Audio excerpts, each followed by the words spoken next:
Shalom jemaat Tuhan yang terkasih dalam Tuhan Yesus Kristus. Bagaimana kabarnya? Saya berharap kita semua dalam keadaan sehat, tetap dalam perlindungan Tuhan. Kami juga mengucapkan selamat datang bagi jemaat Tuhan yang baru pertama kali mengikuti ibadah online di channel Gia Mojosari. Untuk info lebih lanjut, bisa menghubungi nomor diaken yang tertera di bawah ini.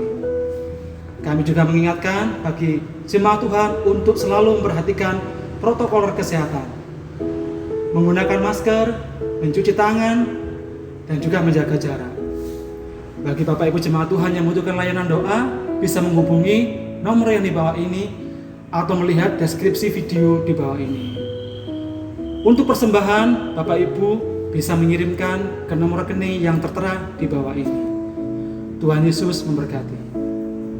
Selamat pagi jemaat Tuhan yang dikasihi. Pada kesempatan pagi hari ini kita masih bisa mengadakan ibadah meskipun melalui online. Marilah kita bersama-sama mulai ibadah kita dengan mengaku bahwa pertolongan kita datangnya daripada Tuhan Allah, pencipta langit bumi, yang dengan setia memelihara ciptaannya dan tidak pernah meninggalkan perbuatan tangannya. Kiranya kasih karunia dari Tuhan Yesus Kristus menyertai ibadah kita dari awal sampai akhirnya. Hanya di dalam nama Tuhan Yesus Kristus kita mulai ibadah kita saat pagi hari ini. Haleluya. Amin. Selamat pagi Bapak Ibu yang dikasihi oleh Tuhan Yesus Kristus. Apa kabarnya? Tentu kabar yang luar biasa karena kita memiliki Tuhan yang luar biasa. Sekian lama kita tidak pernah berjumpa, tetapi di dalam doa kita akan selalu bertemu. Kita memiliki rasa haus dan rindu akan Tuhan. Jiwa kita berseru kepada Tuhan, inilah Tuhan kerinduan kami yang ingin berjumpa dengan Engkau, yang ingin merasakan kasih-Mu Tuhan. Mari kita bersama-sama pagi hari ini kita menaikkan satu pujian. Jiwaku sungguh merindukan-Mu, iya Tuhan. Amin. Jiwaku merindukan-Mu, ya Allah yang hidup. Jiwaku harus kepadamu.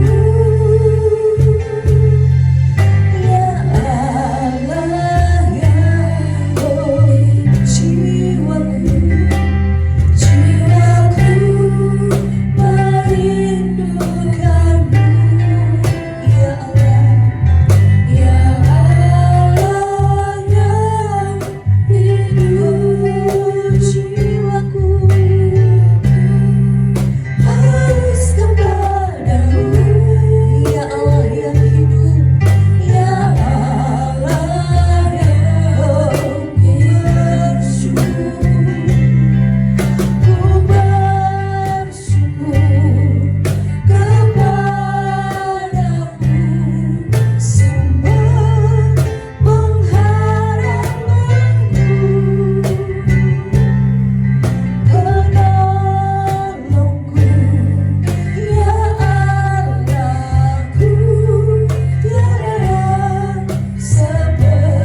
yang menjadi sumber di dalam kehidupan kami. Setiap pagi hari ini kami bersama sidang jemaat-Mu Tuhan, khususnya Gia Mojosari, kami membawa hidup mereka ke dalam tangan-Mu Tuhan. Walaupun di saat ini kami tidak bersama-sama, tetapi hadirat Tuhan juga turun di tengah-tengah persekutuan mereka Tuhan. Melalui hadirat-Mu mereka dijamah, melalui hadirat-Mu mereka dipuaskan melalui hadirat-Mu Tuhan. Terima kasih Tuhan, yang kami tahu hari-hari yang kami lalui adalah hari-hari di mana kami berjalan bersama dengan Engkau. Terima kasih Tuhan, jangkau dan jamah seluruh sidang Jumat pagi hari ini. Di dalam nama Tuhan kami Yesus Kristus. Haleluya. Amin. Puji nama Tuhan. Bapak Ibu yang dikasih Tuhan Yesus Kristus, shalom semua. Puji nama Tuhan. Biarlah hari-hari yang kita lalui adalah hari-hari di mana kita berjalan bersama dengan Tuhan Yesus. Amin. Haleluya. Hari-hari ku lalui. Amin.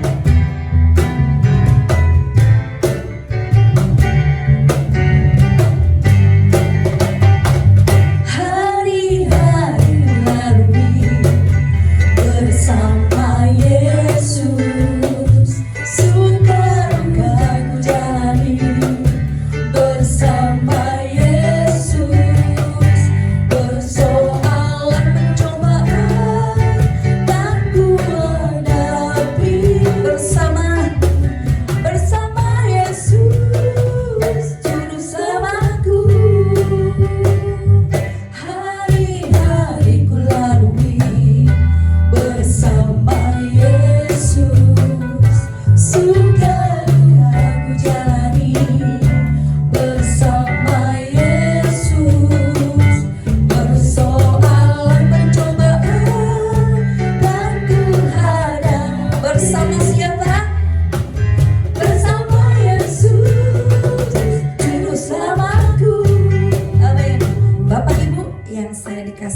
yang saya kasihi di dalam Tuhan Yesus Kristus, kita akan mengamini lagu ini bahwa setiap suka dan duka kita lalui bersama siapa?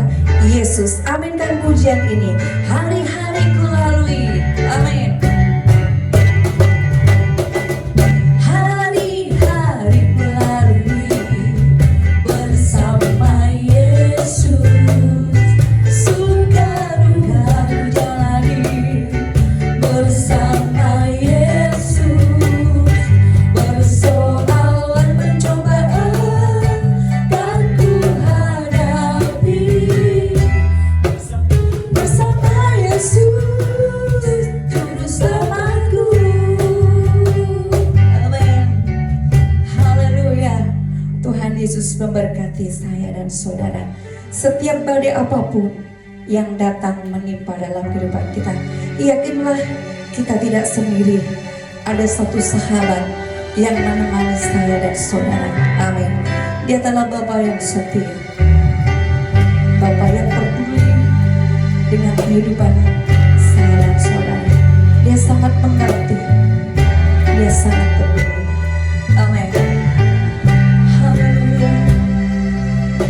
Haleluya.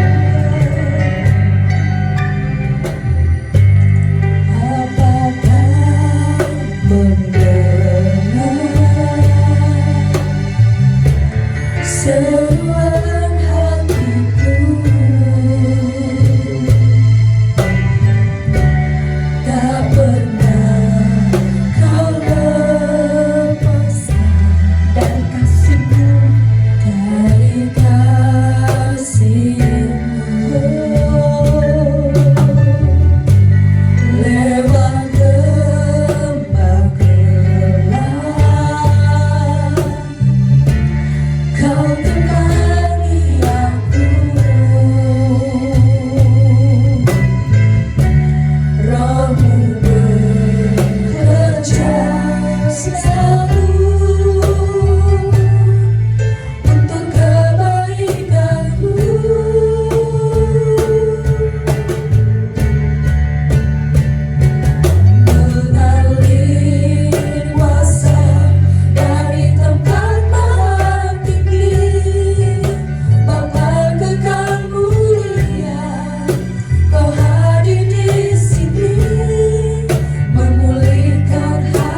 Tuhan juga mengalir di tengah-tengah keluarga saudara.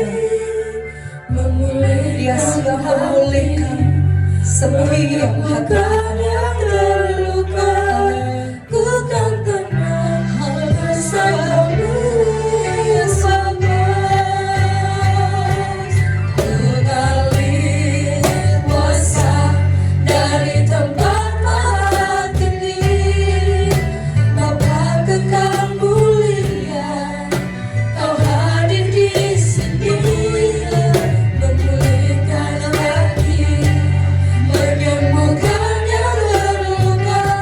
Ku kan tenang bersamamu Bapa.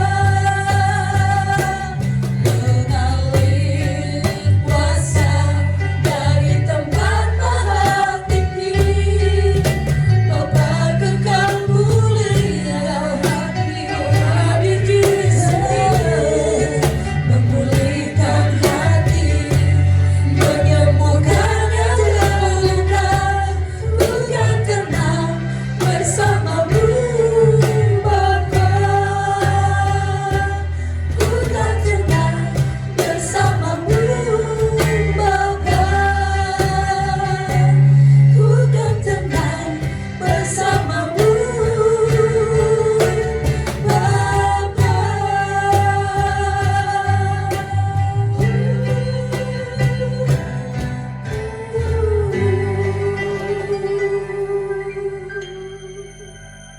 Selamat mendengarkan firman Tuhan Yesus. Tuhan memberkati kita semua. Tuhan menyertai kita. Bapak Ibu Saudara yang dikasih Tuhan, sebelum kita mendengarkan firman Tuhan, marilah terlebih dahulu kita berdoa. Selamat pagi Tuhan Yesus yang kami sembah. Pada kesempatan pagi hari ini Tuhan, izinkan kami duduk diam untuk mendengarkan firman-Mu. Berbicaralah kepada setiap kami siap mendengar dan siap menjadi pelaku-pelaku firman-Mu. Dalam nama Tuhan Yesus Kristus kami berdoa. Haleluya. Amin. Selamat pagi Bapak Ibu Saudara yang dikasih Tuhan. Bagaimana kabarnya hari ini? Ketika kita pada masa-masa seperti ini, kita masih menghadapi pandemi dan kita masih ada keterbatasan untuk kita beribadah kepada Tuhan. Tetapi izinkan pada kesempatan pagi ini, meskipun melalui online, firman Tuhan akan disampaikan. Kebenaran firman Tuhan pada pagi ini saya beri tema bertemu Tuhan di masa sukar. Kebenaran firman Tuhan yang akan saya baca yaitu di dalam kitab Ayub pasal 42 ayat yang kelima. Demikian bunyi firman Tuhan. Hanya dari kata orang saja aku mendengar tentang Engkau, tetapi sekarang mataku sendiri memandang Engkau. Bapak Ibu Saudara yang dikasih Tuhan, ayat yang baru saja kita baca ini merupakan ungkapan hati dari seorang yang bernama Ayub. Selama ini Ayub menganggap bahwa Tuhan adalah Allah yang bisa begini, yang bisa begitu. Tuhan menurut pandangan Ayub, menurut cerita orang adalah Allah yang hidup, Allah yang berkuasa, Allah yang mengasihi, Allah yang tidak pernah meninggalkan, Allah yang senantiasa mencukupi apa yang dia perlukan. Dan semuanya itu adalah menurut kata orang.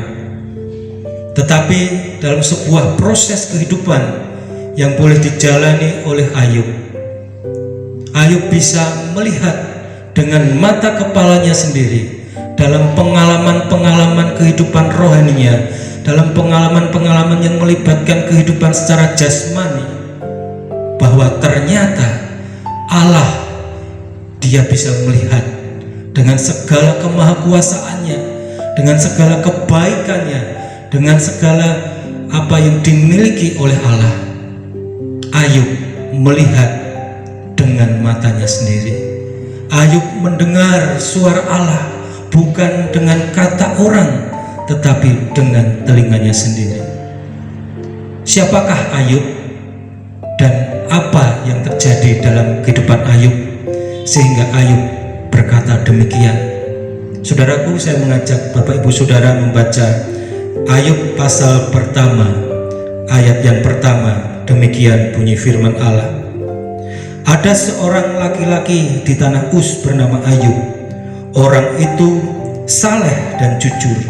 Ia takut akan Allah dan menjauhi kejahatan. Saudaraku, Alkitab mencatat pribadi Ayub. Ayub ternyata seorang yang saleh, orang yang taat kepada Allah.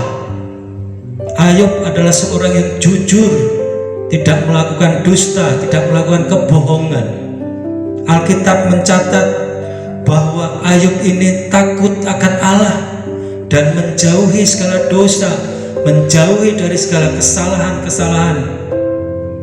Dan ketika kita melihat dalam Ayub pasal pertama, pasal kedua diceritakan, saudaraku, ketika Ayub bersama keluarganya menikmati berkat-berkat yang disediakan Tuhan, kita bisa melihat ketika anak-anak lakinya mengadakan pesta bersama anak-anak perempuan, mengundang teman-temannya. Setiap pagi kemudian Ayub memanggil mereka, mengajak mereka untuk berdoa, beribadah kepada Tuhan, dan mentabiskan anak-anak mereka. Jangan-jangan di antara mereka melakukan dosa. Inilah bukti bahwa Ayub dan keluarganya memiliki perilaku rohani yang baik, dan itu dikenal oleh masyarakat sekitarnya dan juga dikenal oleh Allah sendiri. Oleh sebab itu, saudaraku yang dikasihi Tuhan, Ayub diberkati Tuhan secara luar biasa. Ayub memiliki banyak ternak, kambing domba, sapi lembu, unta-unta, harta benda yang berlimpah.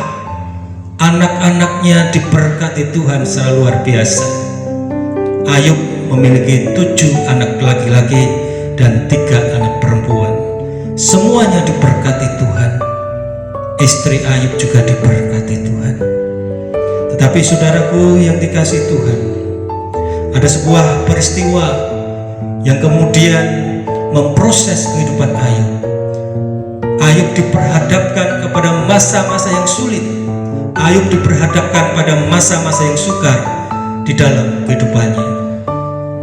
Suatu hari ketika anak-anak Allah datang menghadap Allah, di situ juga ada iblis yang datang menjumpai Allah. Dalam sebuah percakapan yang dilakukan, kemudian Allah bertanya kepada iblis, "Hai iblis, apakah engkau memperhatikan anakku Ayub? Apa yang dikerjakannya? Bagaimana perilakunya?" Kemudian iblis menjawab, "Tuhan, Ayub memang orang yang saleh. Ayub memang orang yang taat. Ayub memang menjauhi dosa. Itu merupakan hal yang wajar, hal yang lumrah. Mengapa demikian?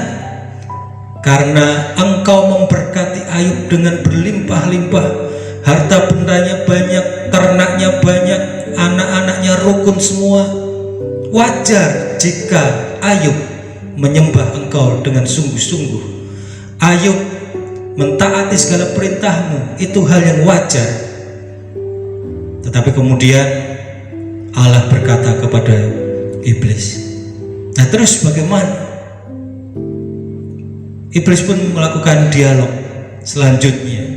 "Tuhan, jika mungkin engkau mengizinkan aku untuk mencobai Ayub, jauhkan dia dari segala harta benda, jauhkan dari segala apa yang dia miliki, angkat semua apa yang dia punya, maka niscaya Ayub akan memberontak, Ayub akan mengutuki engkau." Maka Tuhan pun berkata kepada iblis, ayat yang ke-12 kita akan baca bersama-sama.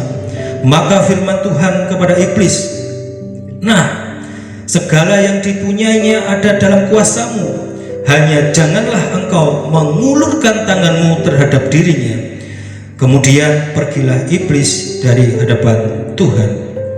Saudaraku yang dikasihi Tuhan, di sini kita bisa melihat bahwa ada sebuah rencana Tuhan untuk menguji kesetiaan, ketaatan, kesalehan yang dimiliki oleh Ayub.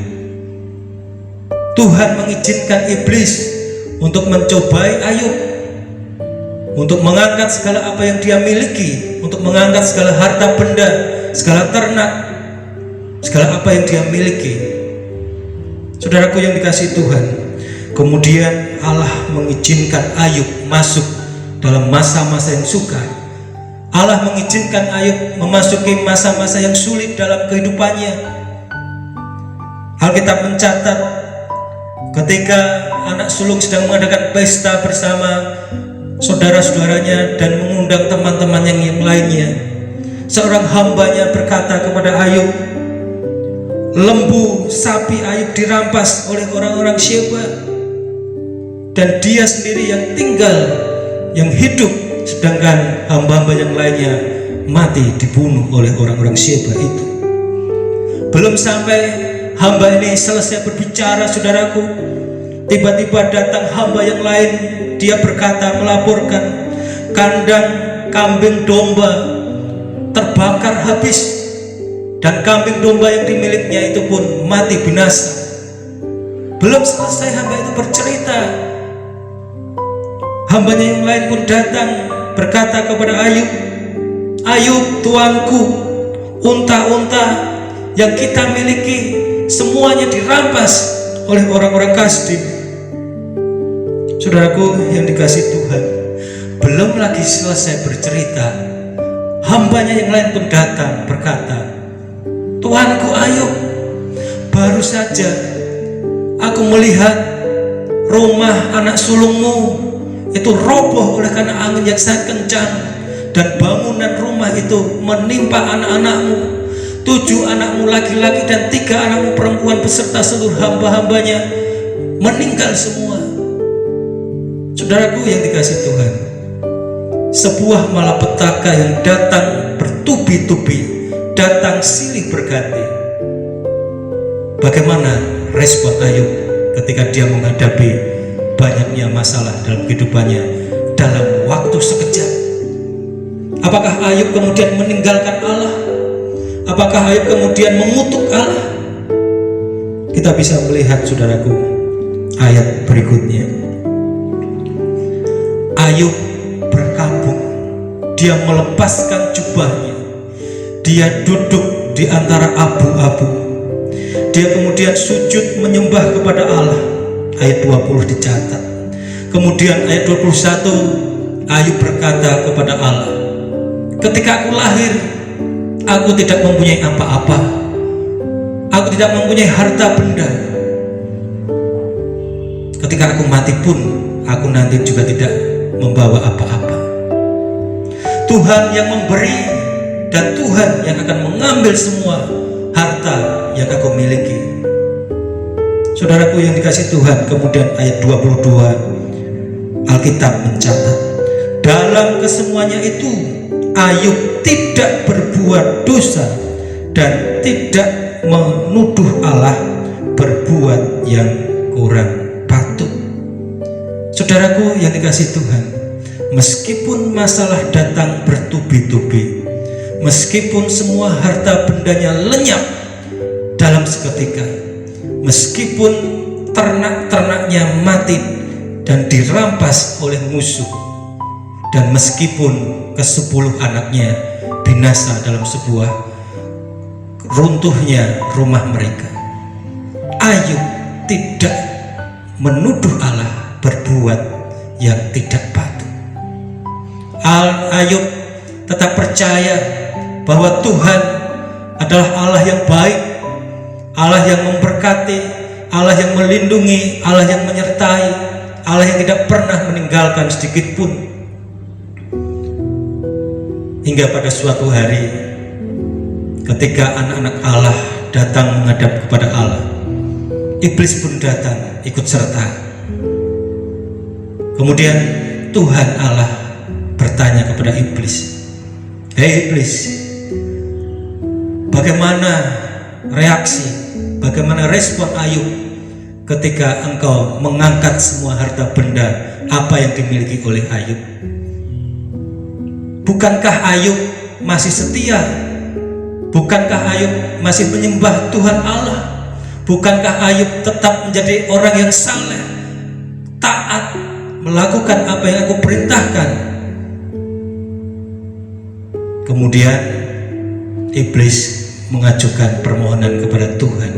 Tuhan, izinkan aku memberi satu permintaan untuk memberikan dia sakit penyakit. Kemudian Allah berkata kepada iblis, baik, aku izinkan engkau, tetapi jangan sampai engkau mencabut nyawanya. Saudaraku, pada waktu itu juga iblis mencobai Ayub dengan memberikan sakit kulit yang begitu parah. Ayub mengalami barah, gatal-gatal di sekujur tubuhnya, dari ujung kaki sampai ujung kepalanya, sampai rasa gatal itu tidak bisa ditahannya. Ayub menggaruk-garuk kulitnya dengan kaca, dengan pecahan-pecahan beling, saudaraku. Dan bahkan saudara-saudaranya meninggalkan dia, sahabat-sahabatnya meninggalkan dia, bahkan istrinya yang selama ini mendapatkan berkat yang sama pun berkata kepada Ayub, "Yuk, percuma saja engkau menyembah kepada Allahmu, percuma saja engkau berbuat saleh kepada Allah. Allah telah membuatkan segala sesuatu itu menjadi buruk bagimu. Anak-anak kita mati, harta benda kita habis, dan bahkan pada hari-hari ini engkau mendapatkan sakit yang sangat menjijikkan. Kutukilah Allahmu dan kemudian matilah." Itu kata istrinya. Saudaraku yang dikasihi Tuhan, belum lagi teman-temannya, sahabat-sahabatnya datang kepada Ayub, bukan memberi penguatan, bukan memberi kekuatan, penghiburan, tetapi justru mereka datang untuk menghakimi. Yuk, mungkin semuanya ini terjadi karena engkau berbuat dosa. Segala kemalangan-kemalangan, segala masalah yang menghadapi ini mungkin karena kamu berbuat salah kepada Tuhan dan dosa itu tidak terampuni. Ada penghakiman-penghakiman yang diucapkan oleh sahabat-sahabatnya. Saudaraku yang dikasihi Tuhan, dalam kesendiriannya Ayub kemudian merenungkan. Ayub merenungkan segala sesuatu yang telah terjadi dalam kehidupannya, dan Ayub kemudian ada perasaan ragu-ragu yang muncul dalam hatinya. Dia kemudian mempertanyakan tentang apa yang telah dia kerjakan itu kepada Tuhan. Dia berkata kepada Tuhan Allah, "Tuhan Allah, bukankah aku telah melakukan semua kehendak-Mu? Bukankah aku telah menjadi orang yang saleh? Bukankah aku mengikuti segala titah-titah-Mu? Mengapa Engkau masih memberikan semua masalah, semua cobaan ini dalam kehidupanku?" Saudaraku yang dikasihi Tuhan, kemudian Tuhan Allah menjawab. Tuhan Allah menjawab dalam badai, seperti yang dicatat di dalam pasal yang ke-38 sampai ayat 42. Jawab Tuhan kepada Ayub, ayat 4, saudaraku, pasal 38 dikatakan, "Di manakah engkau ketika aku meletakkan dasar bumi? Ceritakanlah kalau engkau mempunyai pengertian." Ayat-ayat selanjutnya Tuhan Allah berkata kepada Ayub, "Siapakah engkau sehingga berani berujar, berani berkata-kata kepadaku?" Saudaraku yang dikasihi Tuhan, Tuhan Allah menunjukkan segala kemahakuasaannya kepada Ayub, sehingga Ayub merasa dia tidak layak lagi untuk berujar, untuk berkata-kata, apalagi untuk menyampaikan protes kepada Tuhan Allah terhadap segala sesuatu yang menimpa, yang terjadi dalam kehidupannya. Sehingga saudaraku yang dikasihi Tuhan, sehingga pada titik tertentu Ayub menjadi sadar. Ayub akhirnya mengakui bahwa sesungguhnya Ayub tidak layak untuk berujar kepada Tuhan, apalagi menyampaikan protes terhadap segala sesuatu yang telah terjadi dan menimpa dalam kehidupannya. Saudaraku yang dikasihi Tuhan, dan kemudian Ayub mencabut segala perkataan-perkataannya yang telah lancang menggugat Tuhan Allah. Ayub mencabut segala ujarannya yang telah diucapkan melalui mulut dan bibirnya kepada Tuhan Allah. Dan kemudian Ayub melepaskan pengampunan kepada sahabat-sahabatnya yang selama ini telah menuduhnya, yang telah menghakiminya. Setelah Ayub mencabut segala ujarannya kepada Allah dan melepaskan pengampunan kepada sahabat-sahabatnya, Alkitab mencatat Tuhan Allah memulihkan keadaan Ayub. Ayub kemudian memiliki segala harta bendanya 2 kali lipat banyaknya. Tuhan kemudian memberikan Ayub 7 anak laki-laki dan 3 anak perempuan. Semuanya ini cakap-cakap.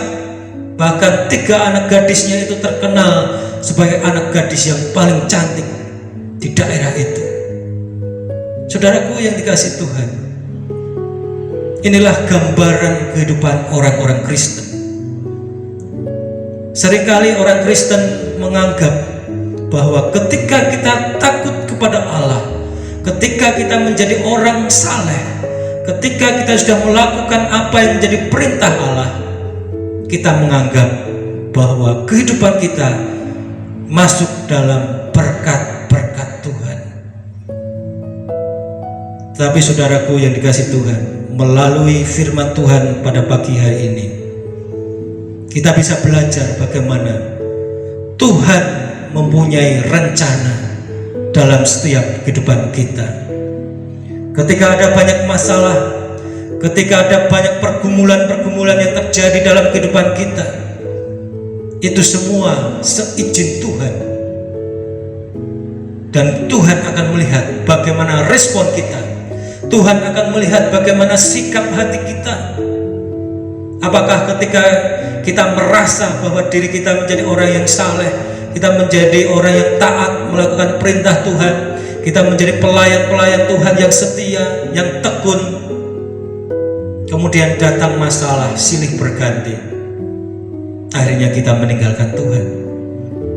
Atau justru sebaliknya, kita seperti Ayub, kita masih bisa bertahan, dan kemudian pada titik-titik tertentu tersebut, saudaraku, dalam kehidupan kita akan menjadi sadar bahwa sesungguhnya Tuhan berkuasa penuh dalam kehidupan kita, sehingga kita tidak berhak untuk berujar kepada Allah, sehingga kita tidak berhak untuk mengucapkan kata-kata yang tidak patut kepada Tuhan Allah. Saudaraku yang dikasihi Tuhan, jika hal itu terjadi dalam kehidupan kita, jika Tuhan izinkan dalam kehidupan kita saat-saat ini diproses, dibentuk Tuhan mengizinkan kita masuk dalam lembah kekelaman, Tuhan mengizinkan kita masuk dalam masa-masa yang sukar, serahkanlah semuanya itu pada Tuhan. Meskipun pada titik terakhir, titik nol, Tuhan memproses kita, satu hal yang harus kita percaya, bahwa Tuhan mampu memulihkan keadaan kita, bahkan melipat gandakan apa yang Tuhan berkati dalam hidup kita. Saudaraku yang dikasihi Tuhan, biarlah kesempatan pada pagi hari ini kita akan bersama-sama mengingat akan kesetiaan Tuhan. Kita akan mengingat kuasa Tuhan dalam kehidupan kita. Berkat secara jasmani bisa hilang lenyap dalam seketika, tetapi kasih karunia Tuhan untuk selama-lamanya bagi kita. Amin. Mari kita berdoa. Hamba-Mu selesai menyampaikan kebenaran firman Tuhan. Biarlah Allah Roh Kudus, Engkau akan terus berbicara kepada setiap kami, supaya kami boleh memahami maksud dan rencana Tuhan dalam kehidupan kami. Jika saat ini di antara kami sedang menghadapi banyak pergumulan, kami percaya semuanya itu seizin Tuhan, dan Tuhan akan memampukan kami melewati semua badai hidup. Dan kami percaya pada waktunya, sesuai dengan rencana dan kehendak Tuhan, Tuhan akan memulihkan keadaan kami. Dalam nama Tuhan Yesus Kristus, kami berdoa dan mengucapkan syukur kepadamu. Haleluya. Amin. Bapak, Ibu, Saudara yang dikasihi Tuhan, setelah kita beribadah pada kesempatan pagi hari ini, marilah kita akhiri ibadah kita dengan menaikkan setiap doa dan syafaat kita, dan nanti akan saya tutup di dalam doa berkat. Mari kita bersama-sama berdoa. Bapa kami yang kami sembah di dalam nama Tuhan Yesus Kristus, pada kesempatan pagi hari ini Tuhan, setelah kami mengadakan ibadah kami, setelah kami memuji dan memuliakan nama Tuhan, setelah kami mendengarkan firman Tuhan, kami menaikkan setiap doa dan syafaat kami kepada Tuhan. Kami berdoa untuk bangsa dan negara kami Indonesia. Jauhkan dari segala malapetaka, jauhkan dari segala sakit penyakit. Kami juga berdoa untuk kota kami, kami berdoa untuk masyarakat kami. Biarlah Tuhan, Engkau akan memulihkan masyarakat dan kota kami dari keterpurukan. Kami percaya berkat-berkat Tuhan akan memampukan kami semua sebagai umat Tuhan untuk kami terus berdiri tegak menghadapi masa-masa yang sulit seperti ini. Terima kasih Tuhan, inilah doa kami. Bapak, Ibu, Saudara yang dikasihi Tuhan, setelah kita beribadah dengan seksama, marilah kita bersama-sama akhiri ibadah kita. Kiranya berkat, damai sejahtera daripada Tuhan Allah pada saat ini akan menyertai Bapak, Ibu, Saudara, memberkati dalam kesehatan, memberkati dalam rumah tangga, memberkati dalam pekerjaan dan seluruh aspek kehidupan kita. Haleluya. Amin.